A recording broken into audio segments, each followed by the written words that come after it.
Hello, we're here in Chapter 3, Section 5. This is our transformations section, where we'll be transforming functions and graphs. So in 3.4, we've discussed the library of functions. So what we're going to do now is take those functions, and we're going to be sliding them around on the axis. We're going to stretch them, maybe distorting their shapes a little bit by flipping them over. But these are all called transformations. And if you want to know what the value of this is, being able to do this, well, if we didn't teach this section and you wanted to get a graph of a function, and it could be very complicated, but it could be just one of our library of functions that's been transformed to another place on the Cartesian plane. Otherwise, you're relegated to do it by plotting points. And we're trying to minimize that in this course. So I can give you a very complicated function and say graph it without teaching you this concept. You say, oh, okay, I got to plot points. Well, if you can recognize the basic graph and then recognize a few transformations, then you'll be able to get the final result with minimal plotting of points. That's the purpose of this course, this section here. Okay? So what we're going to be doing is the first objective here is to teach you guys how to do vertical and horizontal shifts. That basically means moving a graph, one of the library of functions, up or down and left to right. And the second one will be talking about using compressions and stretches. That makes the graph look skinnier, chubbier, things like that. That's our compressions and stretches. And our final video will consist of reflections about the x-axis and reflections about the y-axis. So that's the three videos are going to consist of. So let's begin our first one here, and it's graphing function using vertical and horizontal shifts. Okay, so if a positive real number k is added to the output of a function y equals f of x, then the graph of the new function y equals f of x plus k is the graph of f shifted vertically k units up. So if you add a constant to a known function, you just got to move that constant up that many units if it's positive. And if it's negative, then you move it down. And that's what the second one is saying. So in essence, if you have, let's say, for example, f of x equals x squared, we know what the x squared graph looks like. It's a parabola, right? Well, if you're doing another function, x squared plus 3, then that means the parabola needs to be shifted up 3 units, point by point. So the whole graph goes up 3 units. If it's f of x equals, let's say, x squared minus 3, then the graph will go shift down 3 units. So up or down, depending on what that constant is. Alrighty? So let's look at an example of that one. So if you have y equals, speak of it, f of x equals x squared of the graph, and then we're going to shift g of x equals x squared plus 3. And then while we're at it, we're going to find the domain and the range of that function g of x. So g of x is a transformed graph of f of x. So in other words, the shapes are going to be similar. It's just one has been up or has been moved up 3 units. So begin by obtaining the points of f of x and g of x. For example, when x is 0, then f of 0 equals 0, and g of 0 is 3. When x is 1, f of x equals 1, and when you have g of 1, that's 4. If you notice, if you compare 0 to 3, 3 is 3 bigger.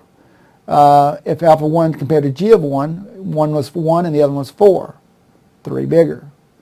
So your outputs are becoming 3 bigger than the original function. So the y-coordinate's being moved up 3. So let's look at the table here. Okay, so you have f of x equals x squared. If you plug in negative 2, negative 1, 0, 1, and 2, you get 4, 1, 0, 1, and 4, like we would typically get in one of our library of functions for this one. But when you do g of x and plug those same 5 numbers in, you get 7, 4, 3, 4, and 7. Notice that column, point by point, is 3 units larger than the one beside it. 7 is 3 bigger than 4. 4, 3 is bigger than 1. 3 is bigger than 0, and so on. So let's look at the graphs. The black graph represents f of x. That's our standard parabola. And then the blue graph is the g of x. And notice the comparison between the graphs. That parabola is just 3 units, has been shifted up 3 units above the black graph. That's what we call a vertical shift, a vertical transformation.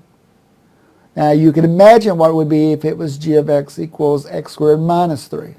Well, you don't have to imagine. Let's look at it. Oh, before we do that, the domain, of course, is all real numbers, and the range of g of x is 3 to infinity, because the lowest point on the blue graph is 3 and it goes up, so it's 3 to infinity. So now let's look at a vertical shift down. If f of x equals x squared, we already know what it looks like. And let's let g of x be this time x squared minus 4. And we're also going to find the domain and the range here. Okay? So you can do it by plotting, just finding a few points on this one. Let's look at the table here. Again, we got negative 2, negative 1, 0, 1, and 2, and we get to 4, 1, 0, 1, 4. Again, okay, but this time we're subtracting 4, not adding 3. So we'll get 0, because negative 2 squared minus 4 is 0. Negative 1 squared minus 4 is negative 3, and so on down the line. And if we graph that one, again, the black graph is what we call the parent graph. G of x, f of x equals x squared, but this time the g of x is all the units have been dropped down 4 units. So the parabola itself has been dropped down 4 units. Alrighty, so that's a vertical shift down. And if you compare that to the upward, the one was plus 3, this one's minus 4. So if it's positive, it's going to go up. If it's negative, it's going to go down. Now understand, we're dealing with the parent graph f of x equals x squared. This same thing will apply no matter what the graph looks like at the beginning, f of x. If f of x was the square root of x, sure, we're going to get a different shape. But if you do a square root of x graph and then subtract 4, it's going to be that shape drop down 4 units. So you can apply this to any one of our functions in our library. It's just the x squared is the one that we use most often. Not always. We'll use some in this video that's not dealing with x squared either. So we'll look at some that's the reciprocal one. We'll look at one that's square root one and other ones as well. Okay. So this is a parabola that's been shifted down 4 units. Now what was the domain? Again, it's all real numbers.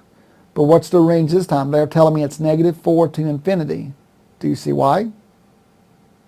Look at the blue graph. The lowest point is 0, negative 4, and it goes up. So it's negative 4 to infinity. And so what we're going to do now is we're going to show you the horizontal, the vertical shifts up and down. Okay, again, that one in the middle, this time it's blue, is y1 equals x squared. If we add 2, the graph goes up 2 units. If we subtract 2, it goes down 2 units. So now you see all the shapes in one Cartesian plane. Adding something makes it go up, subtracting makes it go down. So that is a vertical transformation. Okay? Now the horizontal. If the argument of a function f is replaced with x minus h, where h is positive, the graph of the new function f of x minus h is the graph that of f shifted horizontally right 8 units.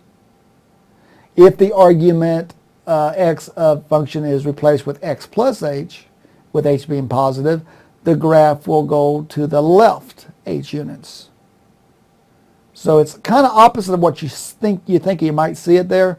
So if you had like an x minus 2 squared, that's going to go right. But if you have an x plus 2 squared, that's going to go left. And the reasoning behind that is because that's what the x-intercept is going to make. If you remember, if x minus 2 squared, what's the x-intercept? Well, what would make that 0, 2 minus 2? So that means it's got to go 2 units to the right. So if you don't understand the reasoning behind it, that's okay. You just need to know the process. Okay? So let's look at an example of this one. The horizontal shift to the right. Use the graph of f(x). Now notice this is a different parent graph this time. A while ago we dealt with the squared function. Now we're going to deal with the square root function. and we're going to graph g of x equals the square root of x minus 2. So for parent this time. So the function g of x equals the square root of x minus 2 is basically a square root function. Table 9 has some points on the graph of alpha and g.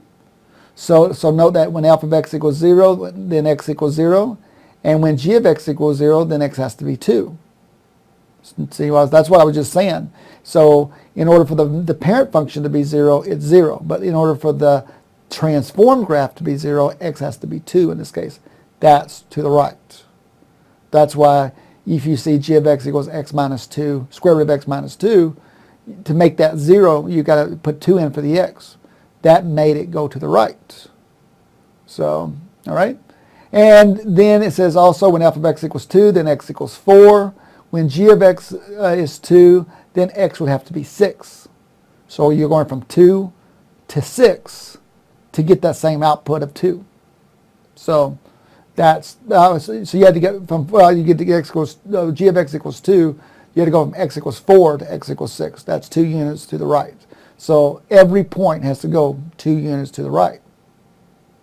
All right. So let's look at the table. Maybe this will be makes it a little bit more clear.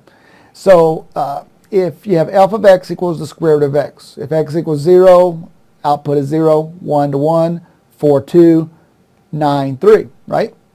Now look what happens when you put those some numbers in to get those same outputs, 0, 1, 2, and 3.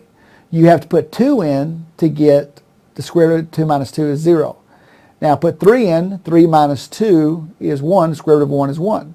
Now put 6 in, square root of 6 minus 2 is 4, square root of 4 is 2. Put 11 in, 11 minus 2 is 9, square root of 9 is 3.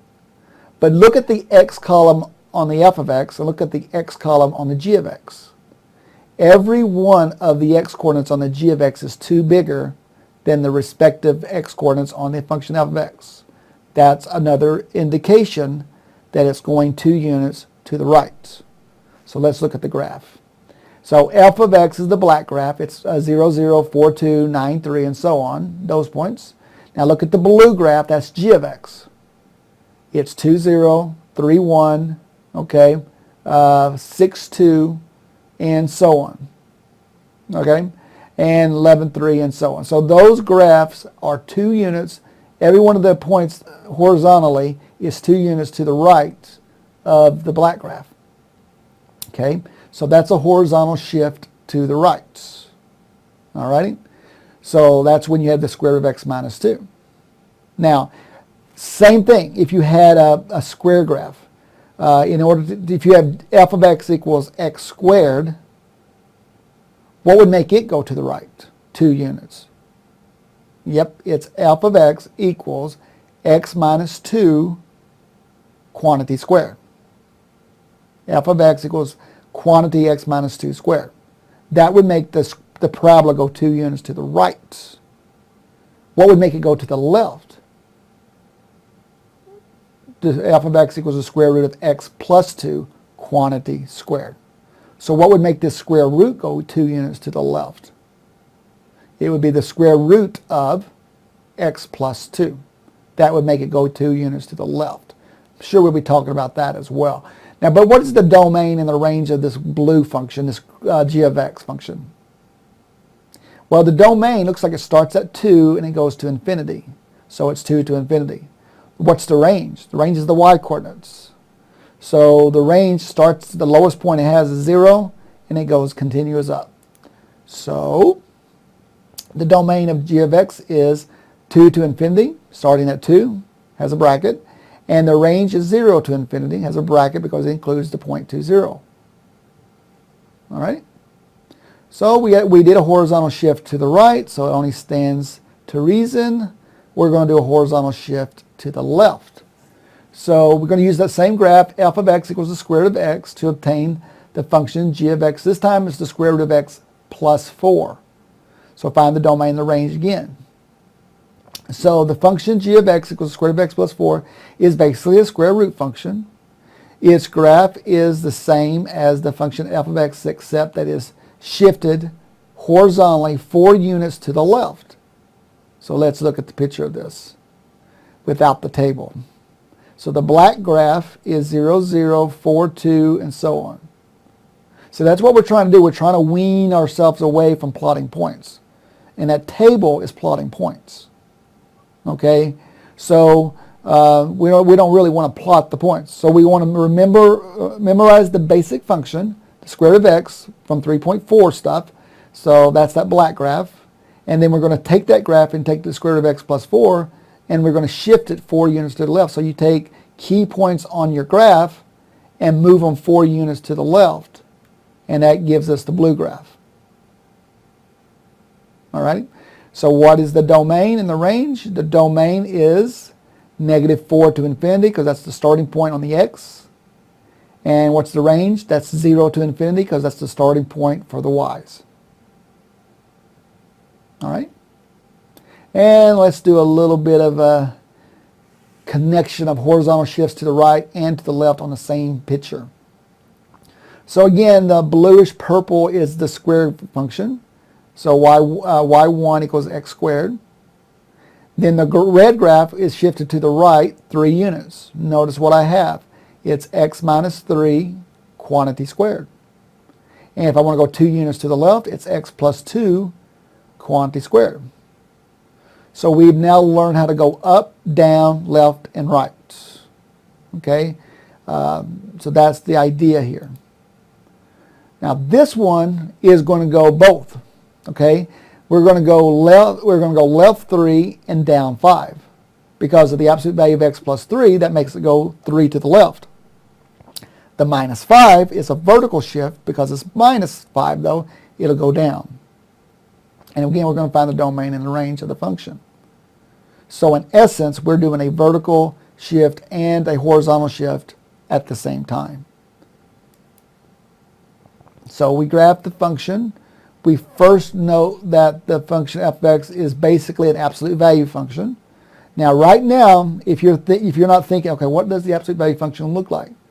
You're not where you need to be. Okay? You need to know what that shape is. Okay, so if you're having trouble with that one, you need to get back to those library of functions and get them memorized. At this point in time, there should not be any hesitation of what this thing looks like. The absolute value function is the one with a V shape. It looks like a cusp. And you're like, oh, that's right. Well, that's fine that you now know what it is. But you still need to know these when they come upcoming test. So if I say, okay, we're going to transform a square root function. You got to know what the square root function looks like, just right off the bat. And like I have said in the past, if you don't have that, that's okay to a point, because you can actually develop them yourself by just plotting points. But remember, we're trying to minimize plotting points, not make life harder on ourselves.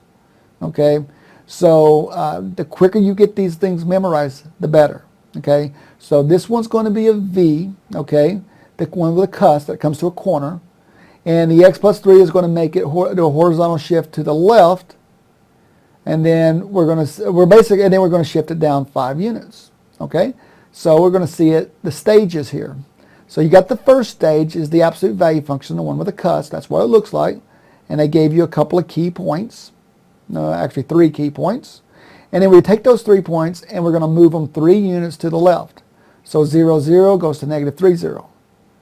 The -2, 2 goes to -5, 2. Because we're moving 3 units to the left, so basically we're subtracting 3 from all of our x coordinates there. So subtract 3 from 2, you'll get -1, 2. So that made it go 3 units to the left. That's the intermediate step. The final step is to move it 5 units down. So take it to all the y coordinates and subtract 5 from them. So it'd be -1, -3, -3, -5, and then -5, -3. Okay? So you take those points and make the cusp. So look at what you started with. That's what we call the parent function. Look what you end with. That's what we will often call either the transformed function, or what I call the child. Actually, this is the grandchild, because there's actually the one in the middle is the child, and then the grandchild comes from that one. So, but it's the transformed function. Okay, so there was 2 transformations being applied to this function. Okay, left then down. Now we can answer the question. What's the domain? The domain is all real numbers again, and the range is the lowest point is at -5 and it goes up. So the domain is all real numbers and the range is -5 to infinity. Now you're like, well, isn't the domain always going to be all real numbers in our library? Not really. No, not really, because remember the square roots function had a starting point and the reciprocal function was not even defined at a certain point. So if you're not dealing with the square root function or the reciprocal function, a lot of times the answer is going to be all real numbers. But the reciprocal function and the square root function does not have the domain of all real numbers. So you have to actually either have a starting point or to exclude a certain number. Okay? So this completes our first video of 3. This is the horizontal shifts and the vertical shifts video. Our next video will be talking about stretching and compression as in regard to transformations. And as always, if you have any questions, you let me know and we can try to get some questions answered in this student request videos. And as always, you have a good day.